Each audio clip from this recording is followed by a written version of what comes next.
हाँ, तो आज आपकी हिस्ट्री का इतिहास का बहुत ही ज़बरदस्त चैप्टर, बहुत ही ज़बरदस्त चैप्टर 6 नंबर का आपके नए कोर्स के अकॉर्डिंग ये चैप्टर है। इस तरीके से करने वाले हैं कि आपको हर चीज़ समझ में आएगी। जिसने हिस्ट्री बिल्कुल भी नहीं पढ़ी और जिसका मन नहीं लगता हिस्ट्री पढ़ने में, उसका आज से मन लगने लग जाएगा। इतना मज़े आने वाले हैं आपको इसके अंदर, बहुत ही सब कुछ एकदम मैं इसके तह में जाके बताऊंगा आपको। बस आपको कुछ चीज़ों को सुनना है, साथ के साथ नोट भी करते जाना है, ठीक है।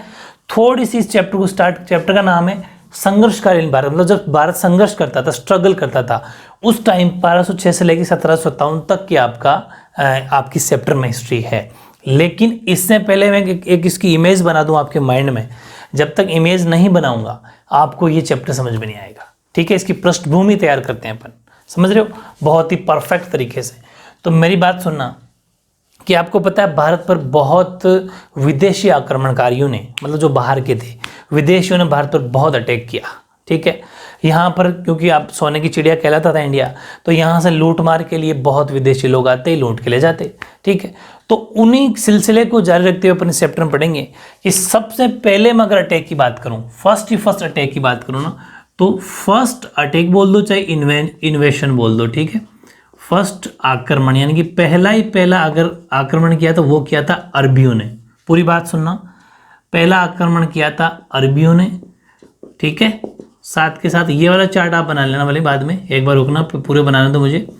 फर्स्ट अरबियन अटैक हुआ था, ये समुद्री मार्ग किया था इसे इन्होंने, ठीक है। समुद्र से अटैक किया था, यानी कि सी बोल दो चाहे नॉवेल बोल दो। तो इससे इन्होंने अटैक किया 636 एडी के अंदर। पूरी बात सुना, कब किया? 636 ईस्वी। एडी को हिंदी में क्या बोलते हैं? 636 ईस्वी। पहला अरबियों ने आक्रमण किया भारत के ऊपर समुद्री मार्ग से होते हुए 636 एडी के अंदर, ठीक है। ओके, अब ये जो पहला आक्रमण किया था, हालांकि ये असफल रहे, विफल रहे, इस आक्रमण, इस अटैक में ये फेल हो गए, यानी कि ये सक्सेस नहीं हुए। भारत में ये कोई लूटपाट नहीं कर पाए। लेकिन अपने को ये कैसे पता कि फर्स्ट अरबियों ने किया, समुद्री मार्ग से किया, 636 एडी में किया?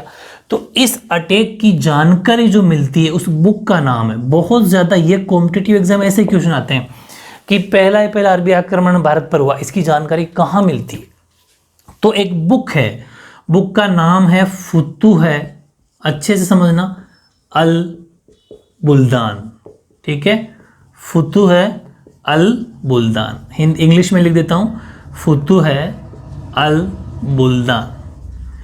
इस नाम की बुक में हमें जानकारी मिलती है कि पहला भारत पर आक्रमण अरबियों ने किया था समुद्री मार्ग से 636 एडी के अंदर। 3 क्वेश्चन तैयार हो गए। किस बुक में किया? फुतूह अल बुल्दान में। कब किया? 636 में। पहला आक्रमण किसने किया? अरबियों ने किया। इतनी बात समझ में आ गई? बहुत बढ़िया। अब इस बात को तो आपको साइड में रखना है। अब एक मैं बहुत ही प्यारा सा चार्ट बनवा रहा हूं आपको, बहुत ही परफेक्ट जबरदस्त चार्ट है वो ये है कि मैं बात करूंगा 1200 से पहले की, समझ रहे हो आप? यानी कि 712 ईस्वी या फिर एडी बोल दो, चाहे 712 एडी से लेके 1200 एडी, ठीक है। एक बार पूरी बात को समझना, 712 से लेके 1200 एडी, लगभग 500 साल। पूरी बात को सुनना, लगभग 500 साल जो ये टाइम पीरियड है। पूरी बात सुनना है ना, पूरी दिमागी एक एक चीज़ आपकी, हालांकि आपकी बुक में सिर्फ नाम लिखे हुए हैं, लेकिन नाम से आपको कैसे पता चलेगा? इसलिए मैं पूरी इमेज बना रहा हूँ। ये बात तो समझ में आई गई। अब यहाँ देखो, इस दौरान, इस 500 काल के जो टाइम पीरियड है, इस दौरान भारत पर 3 अटैक हुए, 3 लोगों ने अटैक किए। पूरी बात सुन रहे हो? 3 आक्रमणकारी थे, तीनों ही मुस्लिम आक्रमणकारी थे। पूरी बात सुनना, तीनों मुसलमान आक्रमणकारी थे, तीनों मुस्लिम आक्रमणकारी में बात करूं तो पहला भारत पर जो अटैक करने वाला मुस्लिम इस टाइम के पीरियड के दौरान ना, वो तो अरबी थे। जो मुस्लिम आक्रमणकारी थे वो पहला था मोहम्मद बिन कासिम। पूरी बात सुनना, ये जो मोहम्मद बिन कासिम था, इसने भारत पर एक ही बार अटैक किया। पूरी डिटेल सुनना है ना। मोहम्मद बिन कासिम ने भारत पर एक ही बार अटैक किया। कहाँ किया? पूरा बताऊंगा। नंबर 2 राजा आया मोहम्मद बिन कासिम के बाद में महमूद गजनवी, पूरी बात सुनना। दूसरा कौन आया? महमूद गजनवी, और इसने भारत पर 17 बार अटैक किया। पूरी बात सुन रहे हो? फिर नंबर 3 पे आया मोहम्मद गौरी, इसने भारत पर 5 बार अटैक किया। ये शॉर्ट नोट्स है, थोड़ा सा आपके लेवल से आप पे, लेकिन मैं चाहता हूं कि अभी से आप नींव मजबूत करो, एक चीज़ें समझ में आनी चाहिए डिटेल से। मोहम्मद बिन कासिम ने, क्योंकि हिस्ट्री बिना डिटेल के समझ में नहीं आएगी, तो मोहम्मद बिन कासिम ने भारत पर एक ही बार अटैक किया, ठीक है, और वो किया था सिंध पर। अभी हाल फिलहाल ये जो सिंध है ना, वो पाकिस्तान का हिस्सा है। पहले भारत पूरा, आपको पता है, पाकिस्तान इंक्लूड हुआ करता था। फिर जब पाकिस्तान का बंटवारा हो गया तो ये सिंध पाकिस्तान में चला गया। तो इसने पहली बार अटैक किया फर्स्ट टाइम, और किया सिंध पर। सिंध जो भी पाक के अंदर पड़ता है, और वहां का जो राजा था वो था अपना दाहिर। कौन राजा था? दाहिर। वहां का राजा था दाहिर। पूरी बात सुनो, मोहम्मद बिन कासिम ने भारत पर आक्रमण सिंध पर किया, सिंध का राजा दाहिर था, ठीक है। और इस अटैक की अगर मैं बात करूं जानकारी, पूरी बात सुनना, कि मोहम्मद बिन कासिम ने सिंध पाक पर अटैक किया जब सिंध, वहाँ उस टाइम का सिंध का राजा दाहिर था। और इस अटैक की जानकारी जिस बुक में मिलती है, पूरी बात सुनना, उस बुक का नाम है चचनामा। समझ पा रहे हो क्या? CHACH, ठीक है, चच और नामा। चचनामा नाम की बुक के अंदर इसकी जानकारी मिलती है कि सिंध पर मोहम्मद बिन कासिम ने आक्रमण किया था। 1 मार्क्स का क्वेश्चन आपकी बुक में है, आएगा कि किस बुक में जानकारी मिलती है? चचनामा मिलती है। सबसे पहले आक्रमण सिंध पाकिस्तान दाहिर ने किया, ठीक है, सिंध पर किया, दाहिर ने किया, पाकिस्तान लिखने की जरूरत नहीं है, तो अभी चला गया। पहले तो ये सिंध नाम हुआ करता था, पाकिस्तान नाम नहीं हुआ था। तो पाकिस्तान आपको एग्जाम लिख के नहीं आना, सिंध लिख के आना सिर्फ, ठीक है। सिंध दाहिर ने किया, इसकी जानकारी बुक चचनामा में मिलती है, चचनामा, ठीक है, चचनामा मिलती है। ओके, अब सुनो, यहाँ पर क्या करा इस मोहम्मद बिन कासिम ने? इसने यहाँ पर जजिया कर लगाया। पूरी बात सुनना, जजिया कर क्या होता है अभी बताता हूँ आपको। ये जो जजिया टैक्स होता है, सुन रहे हो, ये जजिया कर गैर मुस्लिम पे लगाया जाता है, यानी कि जो हिंदू होते हैं, हिंदू ब्राह्मण, ठीक है, इनके ऊपर इसने जजिया टैक्स लगाया, ठीक है। आते ये बहुत बड़ा गलत काम किया इसने, सिंध के अंदर जजिया कर लगा दिया। और इसके अलावा ये जो, अब अच्छा एक बात और बताऊं मैं आपको, कि ये जो मोहम्मद बिन कासिम था, ये आया कहाँ से था? ईरान से। पूरी बात सुनना, ईरान से आया था। ईरान का उस टाइम पर नाम फारस हुआ करता था, अभी तो ईरान है, ठीक है। मोहम्मद बिन कासिम ने भारत में सिंध पर आक्रमण किया, सिंध का राजा दाहिर था। इस अटैक की जानकारी चचनामा नाम की बुक में मिलती है। इस मोहम्मद बिन कासिम ने जजिया कर लगाया। मोहम्मद बिन कासिम ईरान, यानी कि जो उस टाइम का फारस, वहाँ से आया। और फिर सुनो, इसने यहाँ पर क्या करा? बहुत लूटपाट मचाई, और कम से कम 600 से ज़्यादा, पूरी बात सुनो, 600 से ज़्यादा महिलाओं को, यानी कि वुमेन को, महिलाओं को ये यहाँ से ले गया गुलाम बनाकर, स्लेव बनाकर। समझ पा रहे हो? महिलाओं को स्लेव या गुलाम बना के ले गया। इनका यही गंदा और बेलखना काम होता था कि ये यहाँ पर महिलाओं को गुलाम बना के ले जाते थे। जैसे उनके हस्बैंड जो उनको तो मार देते थे, और उनके बाद महिलाओं को, छोटे बच्चों को उठा के ले जाते, गुलाम बना के रखते थे। तो 600 से ज़्यादा भारतीय यहाँ से, सिंध से, महिलाओं को उठा के ले गया और गुलाम बना के रखा। तो आपके 4-5 बातें याद करनी है कि मोहम्मद बिन कासिम पहला मुस्लिम, ठीक है, इसने भारत पर एक ही बार आक्रमण किया, भारत में सिंध पर आक्रमण किया। सिंध का राजा दाहिर था, इसकी जानकारी बुक चचनामा के अंदर मिलती है। और इसने यहाँ पर जजिया कर लगा दिया। और ईरान, जो कि ये आया कहाँ से था? ईरानिया, जो उस टाइम में फारस कहलाता था।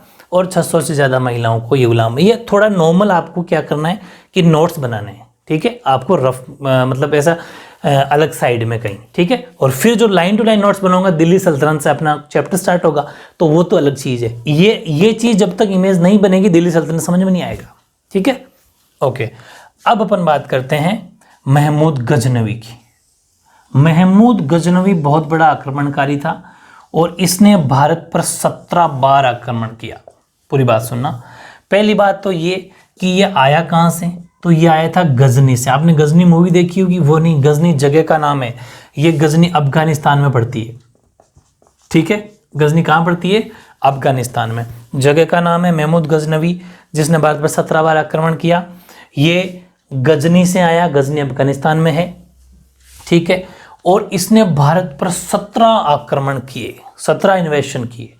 17 आक्रमणों के अंदर सबसे खतरनाक जो आक्रमण इसका था वो था सोमनाथ टेम्पल पे किया था इसने, सोमनाथ मंदिर के ऊपर इसने, यानी सोमनाथ टेम्पल, ठीक है। इंग्लिश वाले भी साथ में, हिंदी में नोट्स बना लेना, कोई बड़ी बात नहीं है, बस आपको इमेज क्रिएट करनी है, ठीक है। सोमनाथ मंदिर जो गुजरात के अंदर है, पूरी बात सुनना, गुजरात के अंदर था सोमनाथ मंदिर। इसने इस पूरे मंदिर का तहस नहस कर दिया, इसको तोड़ दिया। और हालांकि इसने यहाँ पर बहुत लूटपाट करी और तकरीबन 700 मन, पूरी बात सुनना, 700 मन गोल्ड यानी कि सोना यहाँ से ले गया। अभी बताता हूँ मन क्या होता है। देखो एक्चुअली एक मन बराबर, अपन बोलते हैं ना, जब अनाज वाले किसान लोग अपन बोलते हैं ना एक मन, एक मन या मन, एक मन का मतलब होता है 40 किलो। पूरी बात समझ रहे हो क्या? एक मन में कितने किलो होते हैं? 40 kg। तो सुनो कि 700 मन गोल्ड यहाँ से चुरा के ले गया, यानी कि लगभग मैं इसको कन्वर्ट करूँ तो ये हो गया 28,000 किलो। 28,000 किलो सोना ले गया और लगभग 1200 मन चांदी यानी कि सिल्वर, समझ पा रहे हो? 1200 मन ये चांदी ले गया। इसको भी अगर केजी में कन्वर्ट करेंगे तो 12 चौक 48 इन 12 4 48, 48,000 किलो चांदी यहाँ से चुरा के ले गया। बहुत बड़ा लुटेरा था, भारत को इसने खूब लूटा, 17 बार अटैक्स ने किए। फिर मैं बात करता हूँ नंबर 3 मोहम्मद गोरी की। समझ रहे हो? मोहम्मद गोरी, इसने भी भारत पर 5 बार अटैक किया। समझ रहे हो? इसने भारत पर कितनी बार आक्रमण किया, इन्वेशन किया? 5 बार। उसके अंदर 5 बार आक्रमण के, आपको ज़्यादा नहीं पढ़ना, पहला काबुल उस पर मुल्तान पे किया था, दूसरा माउंट आबू पे किया था, तीसरा आपने, लेकिन आपकी जो बुक के अकॉर्डिंग दे रखा है वो दे रखा है तराइन, जो कि हरियाणा के अंदर पड़ता है। पूरी बात सुनना, तराइन हरियाणा के अंदर पड़ता है। यहाँ पर इसका सामना हुआ था पृथ्वीराज चौहान से। पूरी बात सुनना, ये अपनी बुक में आपके दे रखा है, 3rd अटैक था। समझ रहे हो? पृथ्वीराज चौहान से, और यहाँ पर लड़ाई हुई थी तराइन का फर्स्ट वॉर। बहुत ज़्यादा कॉम्पिटेटिव एग्जाम पूछा जाता है, हालांकि आपकी बुक में नहीं है, आपकी बुक में इतना सही है कि पृथ्वीराज चौहान से इसके भी संघर्ष हुआ, लेकिन आपको समझ में नहीं आएगी वो बात, इसलिए जानना जरूरी है। इसने 5 आक्रमण किए ना, पहला किया मुल्तान पर, दूसरा किया अपने माउंट आबू पर, और तीसरा किया था तराइन पर, ठीक है। और चौथा भी तराइन पर, तराइन 2nd। पूरी बात सुना, 2 युद्ध हुए थे बहुत तगड़े, तराइन के नाम से ही जाने जाते हैं, तराइन का युद्ध, ठीक है। तराइन का 1st, तराइन 2nd, दोनों हुए थे पृथ्वीराज चौहान से, पृथ्वीराज चौहान से, जो कि वीर योद्धा थे पृथ्वीराज चौहान, ये आपने सुना भी होगा इनकी गाथाएं। तो पृथ्वीराज चौहान से इनका मुकाबला हुआ और पहला युद्ध पृथ्वीराज चौहान जीत गए। और फिर आपको पता, अच्छा ये हुआ था 1191 में, 1191 ईस्वी में हुआ था पहला, हालांकि वैसे तो तीसरा अटैक, लेकिन तराइन का पहला युद्ध 1191 में, और दूसरा हुआ था 1192 में, 92 में, ठीक है। और मोहम्मद गोरी 2nd के अंदर, यानी पृथ्वीराज चौहान हार गए और मोहम्मद गोरी 2nd की जो तराइन युद्ध हुआ था उसमें जीत गया। बस आपकी कोर्स में इतना सही है, लेकिन फिर भी मैं थोड़ा डिटेल में चला जाता हूँ। तो पृथ्वीराज चौहान जो कि यहाँ के राजा थे, उस टाइम पे तराइन के अंदर लड़ाई हुई, पृथ्वीराज चौहान पहला युद्ध जीते, दूसरा पृथ्वीराज चौहान जो युद्ध हार गए थे 1192 के अंदर, ये तराइन का 2nd युद्ध के नाम से जाना जाता है। ये इस मोहम्मद गोरी इसमें जीत गया था। 5 बार इसने भारत पर आक्रमण किए। और मोहम्मद गोरी की एक बहुत ही बुरी और घटिया बात बताता हूँ कि मोहम्मद गोरी ने जो हमारा नालंदा विश्वविद्यालय है, पूरी बात सुनना, नालंदा विश्वविद्यालय में आग लगवा दी थी। इसका एक कमांडर था, सुन रहे हो? इसका एक कमांडर था बख्तियार खिलजी। इसके कमांडर का क्या नाम था? मोहम्मद गोरी का कमांडर था बख्तियार खिलजी, ठीक है। चाहो तो लिख लो बख्तियार, पूरी बात सुना है ना, बख्तियार खिलजी। ये जो बख्तियार खिलजी था, इसके मोहम्मद गोरी के कहने पर इस बख्तियार खिलजी ने नालंदा विश्वविद्यालय में आग लगा दी। सुन रहे हो? कितना गंदा काम किया।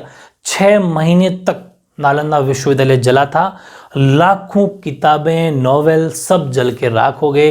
कितना बड़ा नुकसान हो गया, ऐसा मानो कितना अपने लिखे हुए अपने यहाँ के अपनी पूरी हिस्ट्री जल के राख हो गई, कितने ग्रंथ राख हो गए।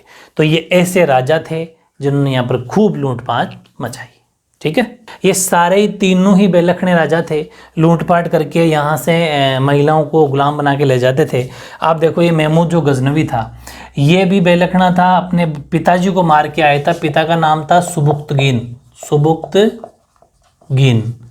सुबुक्तगीन को मार के गद्दी पे बैठा था। ऐसे राजा हुआ करते थे। तो फिर आपको सीधी सी बात, इतना बेलखना इंसान जब इंडिया में आएगा तो लूट मार तो करेगा ही। तो तभी सोमनाथ टेम्पल को तोड़ा था। ये सब बातें अपने पढ़ी। इस छोटे से चार्ट को आपको इमेज में दिमाग के अंदर ही बन जानी चाहिए।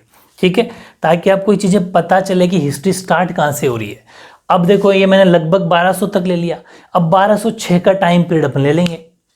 ठीक है, यहाँ से 1206 से क्या है कि मुस्लिमों को का फिर आक्रमण बढ़ जाता है और भारत के अंदर मुस्लिम एक तरीके से स्थापित हो जाते हैं। और अब स्टार्ट होता है दिल्ली सल्तनत। दिल्ली सल्तनत के नाम से पढ़ेंगे अपन। ये छोटा सा चार्ट एक बार आप बना लो अच्छे से। ये एक्स्ट्रा में नोट्स हैं, ये बहुत ज़्यादा काम आएंगे। अभी एक चार्ट और बनवाऊंगा आपको डायनेस्टी का, जो साथ का साथ लर्न करा दूंगा वंश का। वो भी अपन को जानना है कि अपने चैप्टर में कितनी डायनेस्टी पढ़ने वाले हैं, दिल्ली सल्तनत में कितने वंश पढ़ने वाले हैं। ठीक है, ओके। अब अपन स्टार्ट करते हैं दिल्ली सल्तनत। पूरी बात सुनना, दिल्ली सल्तनत में कितनी डायनेस्टी आई उसको अभी याद कराऊंगा बहुत ही परफेक्ट चार्ट के साथ। ये भी चार्ट आपको एक्स्ट्रा बनाना है। ठीक है, हेडिंग डालो दिल्ली सल्तनत। ठीक है, इंग्लिश वाले में सेम स्पेलिंग है वैसे तो, दिल्ली सल्तनत। तो दिल्ली सल्तनत या दिल्ली सल्तनत, इसका जो टाइम पीरियड था पूरा का पूरा दिल्ली सल्तनत का टाइम पीरियड, वो था 1206 से 1206 एडी बोल दो चाहे ईस्वी बोल दो। ठीक है, 6 से 1526 ईस्वी या एडी तक का टाइम पीरियड पूरा दिल्ली सल्तनत के नाम से जाना जाता है। दिमाग में बन गई कि 1206 से लेके 1526 ईस्वी या एडी तक। ठीक है, अब इसमें कौन कौन सी डायनेस्टी आई? इसमें 5 डायनेस्टी आई और इस पर मैंने एक ट्रिक बनाई है। वैसे आप अपने हिसाब से आपको जो ठीक लगे उस अकॉर्डिंग आप ट्रिक बना सकते हो। जो 5 अपने ट्रिक बनाई है वो ट्रिक ये है, थोड़ा सा आपको इस ट्रिक पर जोर देना पड़ेगा रफली, कि जैसे मैंने कहा जीजा का टकला साला। पूरी बात सुनना, जीजा का टकला साला। तो देखो, जीजा से अपन को लेना है, जीजा ऐसा शॉर्ट में जो अपन लिखते हैं नॉर्मली वैसे स्पेलिंग मत जाना, शॉर्ट में जीजा का टकला साला। साला में एस और एल दोनों लेना है, साला। जीजा का टकला साला। अब जी से कौन सा वंश? गुलाम वंश। पूरी बात सुनना, गुलाम वंश। गुलाम को इंग्लिश में बोलते हैं स्लेव डायनेस्टी। ठीक है, लेकिन इंग्लिश वाले स्टूडेंट को हिस्ट्री हमेशा हिंदी भी साथ में पढ़ते हुए चलना, क्योंकि जितनी भी ट्रिक्स बनती हैं वो हिंदी में ही बनती है। तो और हमेशा ही हिंदी में न्यूज़पेपर की तरह रीडिंग कर लो, ऑन वर्ड्स में लिख लो। लर्न करने का तरीका होना चाहिए, वरना हिस्ट्री नहीं याद होती ऐसे। गुलाम वंश या स्लेव डायनेस्टी, जी से। दूसरा है के से खिलजी। पूरी बात सुनना, खिलजी वंश, खिलजी डायनेस्टी। ठीक है, खिलजी डायनेस्टी। नंबर 3 पे टी से तुगलक, तुगलक वंश। ठीक है, TUGH तुगलक, LAQ और डायनेस्टी। पढ़ गया ना इजी ट्रिक से। फिर ए से सैयद, सैयद वंश। ठीक है, ऐसे YYED डायनेस्टी, सैयद डायनेस्टी। और एल से है लोधी, लोधी वंश, यानी कि लोधी डायनेस्टी। ठीक है, स्पेलिंग वगैरह देख लेना थोड़ी, डायनेस्टी। तो लोधी डायनेस्टी, ये थी ट्रिक, जीजा का टकला साला। तो ये अगर कर लोगे तो दिमाग में क्या इमेज बन जाएगी। अब सुनो, ये 5 वंश अपन अलग अलग पढ़ने वाले हैं आपके चैप्टर में। गुलाम वंश का अगर टाइम पीरियड की मैं बात करूं, और आपको भी याद करना पड़ेगा, 1206 एडी से 1200 एडी का मतलब ईस्वी है भाई, ठीक है। 1206 से लेके 1290 ईस्वी तक या एडी तक का टाइम पीरियड गुलाम वंश या स्लेव डायनेस्टी का कहलाता है। फिर सेकंड आता है खिलजी वंश। खिलजी वंश रहा था 1290 एडी से लेके 1320 ईस्वी। मैंने हिंदी इंग्लिश दोनों लिखी है, यहाँ पर भी एडी लिखना है इंग्लिश वालों को, हिंदी वालों को ईस्वी ईस्वी ईस्वी ईस्वी, एडी एडी एडी एडी, समझ गए। लेकिन मैं दोनों मीडियम के लिए लिख दिया। अब तीसरा है तुगलक वंश। तुगलक वंश रहा था 1320 ईस्वी से लेके 1414 तक। पूरी बात समझ में आ रही है। तुगलक वंश कहाँ से कहाँ तक रहा? 1320 से लेके 1414 ईस्वी तक। और फिर सैयद आ गया 1414 ईस्वी से लेके 1450 ईस्वी या फिर एडी तक। अब है लोधी वंश। लोधी वंश रहा था 1451 से लेके 1526 ईस्वी या एडी तक। ये टाइम पीरियड देख लो, आ गया 1206 पे स्टार्ट हुआ, 1506 पे खत्म हो गया। पूरे पांचों के पांचों वंश आपको याद करने हैं। बहुत ही परफेक्ट नोट्स है ये एक छोटा सा अगर चार्ट आपने अलग से बना लिया तो क्या एक इमेज बन जाएगी पूरी दिमाग के अंदर। अब अपन एक एक वंश या डायनेस्टी पढ़ते चले जाएंगे, क्योंकि इन वंश या डायनेस्टी के अंदर अलग अलग राजा हुए थे, ठीक है। जैसे गुलाम वंश में 3-4 राजा हुए, फिर खिलजी वंश में हुए, फिर तुगलक डायनेस्टी वंश में हुए, इसमें सब में अलग अलग राजा हुए। उन सब के बारे में थोड़ा थोड़ा अपन जो भी अपने कोर्स के अंदर वो अपन पढ़ने वाले हैं। लेकिन ये जो चार्ट है ये बहुत ज़्यादा इंपॉर्टेंट होता है। ये बेस में जब तक नहीं बताऊंगा फिर हिस्ट्री पढ़ने का कोई मतलब नहीं है, फिर तो बोर्ड भर दूँ और आप उतार लो, समझ गए। तो इसलिए इस चार्ट को साथ का साथ लर्न करना है। हिस्ट्री इतनी इंटरेस्टिंग है, बस लिख लिख के याद करो, रोज़ प्रैक्टिस करो, हिस्ट्री पढ़नी ही पड़ेगी आपको, ठीक है।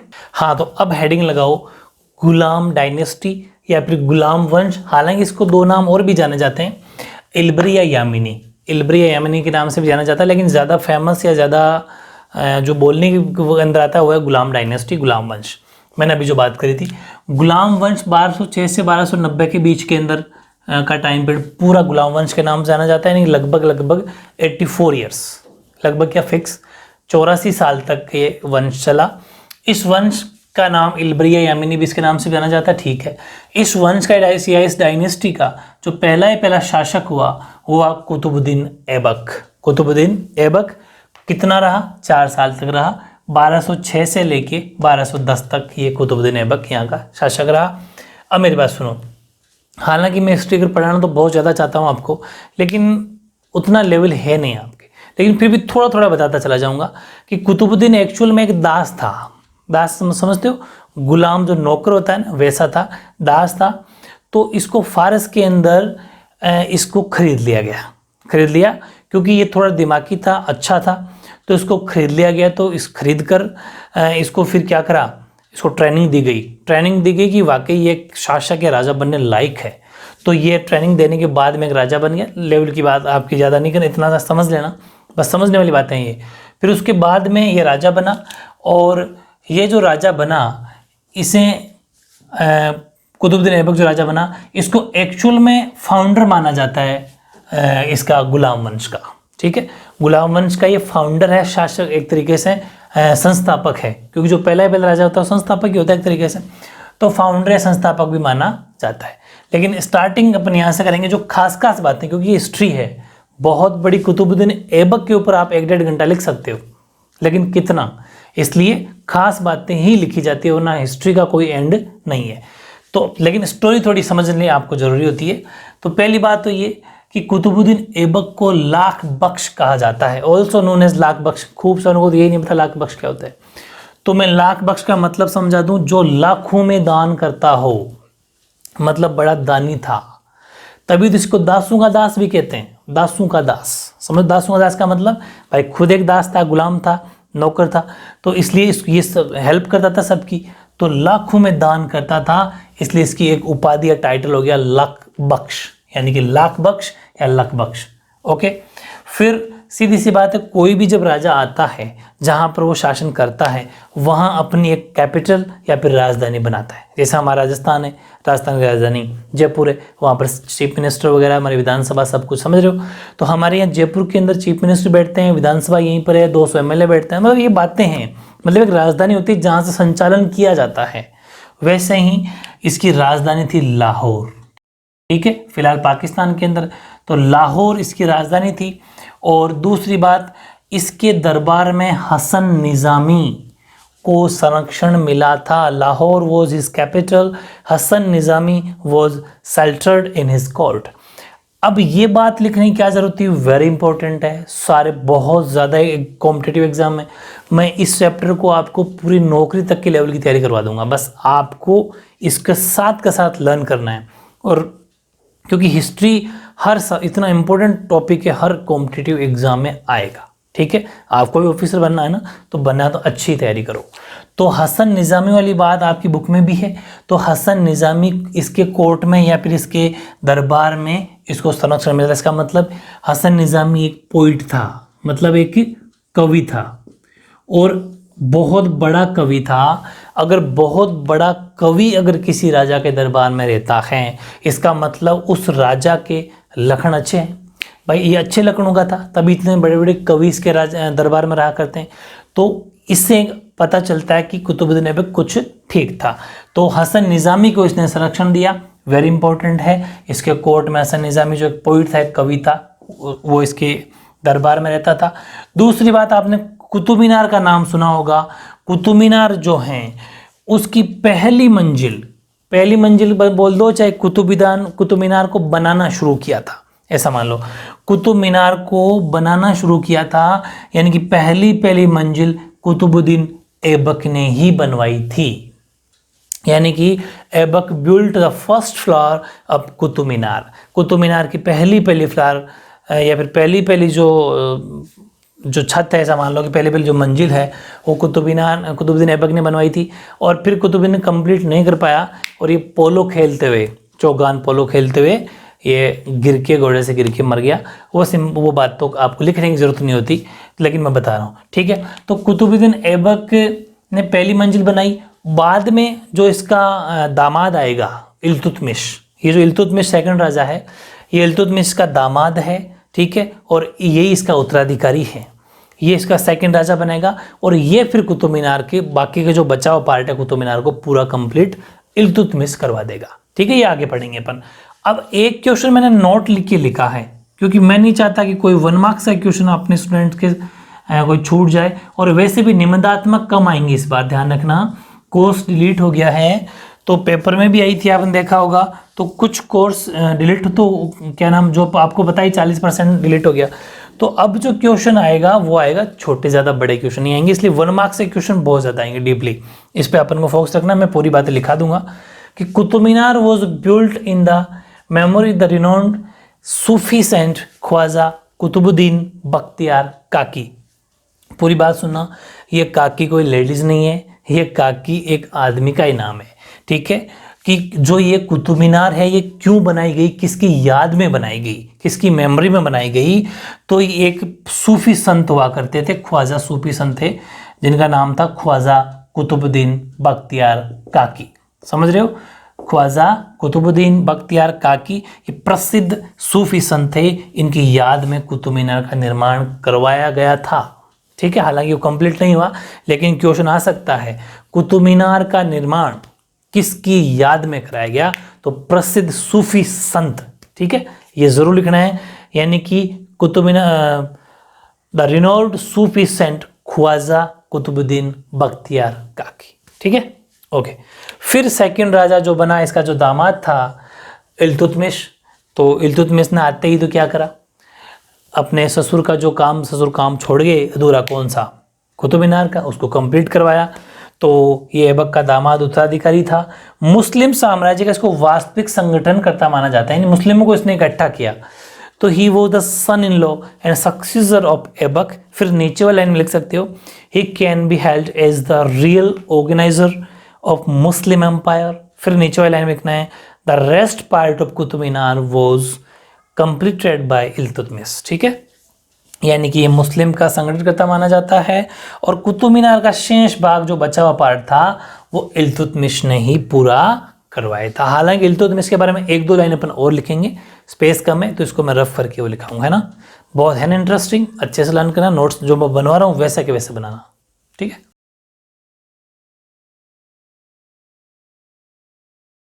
तो इल्तुतमिश के बारे में 2-3 लाइनें और लिख लो कि इल्तुतमिश कनकर्ड रणथंबोर इन 1226 AD, यानी कि 1226 AD में इल्तुतमिश रणथंबोर जीता। रणथंबोर राजस्थान, चित्तौड़ राजस्थान में पड़ता है। 1223 में सुल्तान ने मालवा पर आक्रमण कर लिया और भिल्ला के दुर्ग को जीत लिया। ठीक है, तो ध्यान रखना 1223 में मालवा पर आक्रमण करके, मालवा MP के अंदर पड़ता है, और भिल्ला का दुर्ग के पास में ही, ठीक है, वो दुर्ग को जीत लिया। छत्तीसगढ़ के अंदर पड़ता है वैसे तो भिल्ला का दुर्ग। तो मालवा पर अटैक करके भिल्ला का दुर्ग को जीत लिया। और ग्वालियर जो MP में पड़ता है, ग्वालियर और जालोर को भी इस प्रकार अधिकार था। तो ये 2-3 बातें और लिख सकते हो आप, हालांकि मेन बातें मैं लिखा दी, लेकिन रणथंबोर वाले जरूर लिख लेना कि 1226 के ईस्वी के अंदर इल्तुतमिश ने रणथंबोर को जीता था। काफ़ी बड़ा किला है, आपको पता है, तो रणथंबोर वाली बात लिख देना। बाकी तो भले 2 नीचे वाले याद होती है तो ठीक है, वरना कोई बात नहीं। अब है नंबर 3 जो सुल्तान बनी, रजिया सुल्तान जो शासक बनी। और रजिया सुल्तान एक्चुअल में क्या है कि ये एक महिला है, और लेडीज़ का उस टाइम पर बहुत ज़्यादा विरोध किया करते थे कि भाई ये इल्तुतमिश की बेटी थी, तो इल्तुतमिश की बेटी थी, इल्तुतमिश ने ये कह के चला गया कि ये मेरी सक्सीसर होगी या फिर मेरी उत्तराधिकारी होगी। तो अगर वो इसको बना के चला गया तो ये वहाँ की शासिका बन गई। लेकिन वहाँ के जितने भी अमीर थे, अमीर का मतलब पैसे वालों नहीं है यहाँ पर अमीर का मतलब जैसे यहाँ अपने यहाँ पर जो मिनिस्टर होते हैं ना, मंत्री जो होते हैं, उस टाइम पर वैसे भी जो राजा के नीचे काम करते हैं वो होते थे। तो वो इसने उन सब ने रजिया का बहुत ज़्यादा विरोध किया कि यार एक महिला होकर अपने रहते हुए 15 दिनों से यहाँ पर सेवा करते हैं, और ये महिला होकर एक राजा बन गई, शासिका बन गई। तो उन्होंने इसका बहुत विरोध किया। जब से बनी ये हमेशा विरोध इसका होता रहा। फिर भी ये एक आदमी की तरह, मतलब मैन की तरह रहती थी। टोपी, ठीक है, सिर पे टोपी पहनती थी, पर्दा पर पर्दा नहीं पहनती थी, ठीक है, कैप पहनती थी, कोट पहनती थी, और पर्दा पूरा, मतलब एक ऐसा सिस्टम ड्रेस होती थी जो पूरी एक ही पूरी होती थी, ऊपर कैप और पूरी ड्रेस एक नीचे पूरी एक ही होती थी, वो पहनती थी। एक लड़कों की तरह बैठती थी, वैसे ही मतलब सिस्टम, समझ पा रहे हो। लेकिन तो फिर ये सारा सिस्टम वहाँ के लोगों को पसंद, वहाँ के अमीरों को पसंद नहीं आया, तो वो इसके दुश्मन से बन गए।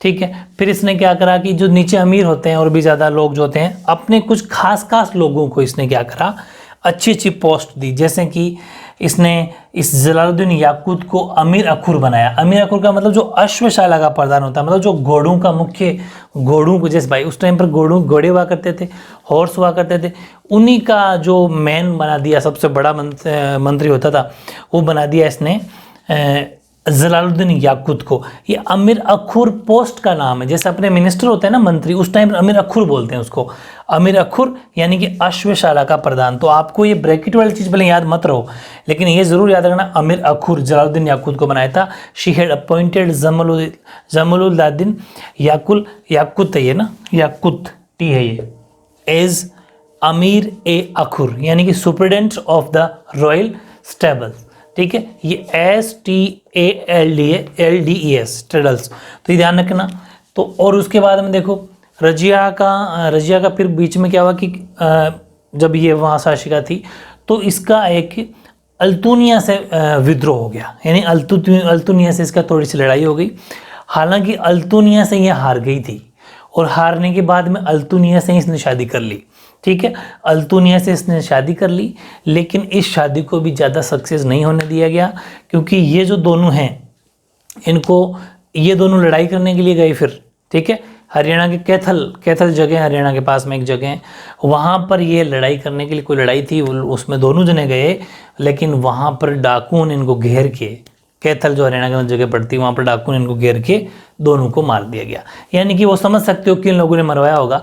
तो ये एक सिंपल सी एक स्टोरी है इस रजिया सुल्तान की। थोड़ी सी बातें लिख लेते हैं कि इल्तुतमिश की पुत्री थी, इल्तुतमिश ने रजिया को उत्तराधिकारी चुना था, यानी कि daughter of Iltutmish had chosen Razia as a successor. फिर परंपरावादी, यानी जो रूढ़िवादी लोग होते हैं, कट्टरपंथी जो लोग होते हैं, तुर्की अमीर थे, तुर्की अमीर का मतलब समझ गए, अच्छी जो राजा के नीचे काम करते हैं, इज लाइक अभी के मिनिस्टर, मंत्री, ने रजिया का बहुत विरोध किया। The Turkish aristocrats opposed Razia. फिर रजिया को पर्दा त्याग दिया रजिया ने। ठीक है, रजिया डिसकंटिन्यूड वेयरिंग वेल, यानी कि पर्दा, and had started wearing Cuba. ध्यान रखना, वेल यानी कि पर्दा को बोलते हैं, कूबा यानी कोट को बोलते हैं, और कुलह यानी कि कैप को बोलते हैं जस्ट लाइक मैन, इस तरीके से पहनती थी, यानी कि पर्दा त्याग दिया। पुरुषों के समान कुबा यानी कि कोट, कुला यानी कि टोपी पहनने लगी थी और पर्दा उसने त्याग दिया। फिर दोनों बातें मैंने आपको बताई दी। तो ये रज़िया थी। आज के वीडियो में अब एक राजा और है, बलबन। बहुत ज़बरदस्त स्टोरी है उसकी, बहुत ही बुंडी शक्ल का राजा था वो, लेकिन वो अपन नेक्स्ट वीडियो में पढ़ेंगे क्योंकि थोड़ा बढ़िया वीडियो हो जाए, बड़ा वीडियो बन जाएगा और उसके ऊपर बहुत ही बढ़िया सी स्टोरी भी बताऊंगा आपको। तो नेक्स्ट वीडियो में जो इस वंश का, इस डायनेस्टी का लास्ट राजा होगा बलबन, चौथा राजा, वो अपन नेक्स्ट वीडियो में पढ़ेंगे और उसके बाद में अगले डायनेस्टी भी पढ़ लेंगे। ठीक है, ओके।